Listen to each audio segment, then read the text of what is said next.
Bonjour, je m'appelle Ben Jones et voici les nouvelles de l'industrie présentées par LeapRate. Notre première nouvelle porte sur le crowdfunding qui est actuellement étudié par la bourse de Singapour. Rompant avec la tradition, le SGX, qui a d'habitude morne et stable, vise à encourager les petites entreprises et les startups à s'inscrire sur la bourse en proposant une plateforme de crowdfunding de capitaux propres pour les entreprises en phase de démarrage.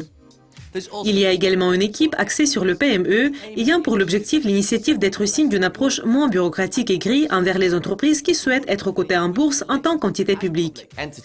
Cette approche n'est pas celle qui est souvent démontrée par les marchés du sud-est de l'Asie. Il ressemble plutôt à une méthode adoptée par les pays occidentaux. Israël a également suivi cette tactique, comme Tel Aviv a été l'un des premiers à adopter une approche proactive en matière de crowdfunding. Notre nouvelle suivante concerne KCG Holdings qui va évaluer l'avenir de Hotspot, comme ils finissent le troisième trimestre de l'année financière se dressant 9,6 millions de dollars dans le rouge. La question est de savoir si Hotspot sera vendu dans l'avenir, comme malgré une perte globale dans toutes les opérations, Hotspot a bénéficié d'une hausse de 15% en glissement trimestriel du volume nominal global de change en dollars. Le chef de la direction a déclaré « Une baisse saisonnière de juillet et d'août a été suivie par un mois de septembre qui a été actif mais difficile. Les niveaux élevés de l'amélioration des prix ont exercé plus de pression sur les revenus.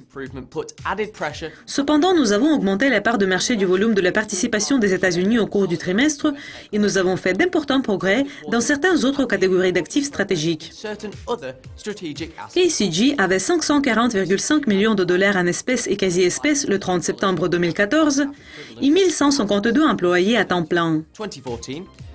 La société avait également 1,5 milliard de dollars en capitaux propres des actionnaires.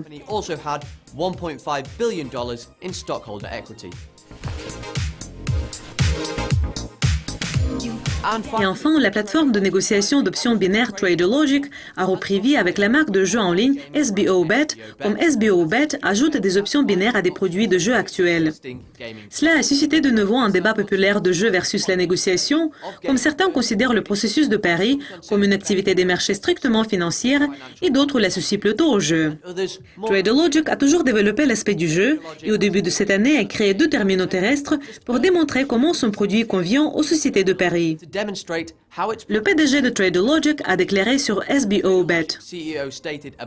Leur marque distinguée renforce notre position en tant que premier fournisseur de logiciels dans l'industrie. Et en plus, ce partenariat montre un signe important de la volonté croissante des entreprises d'ajouter des paris financiers binaires dans leur portefeuille de produits.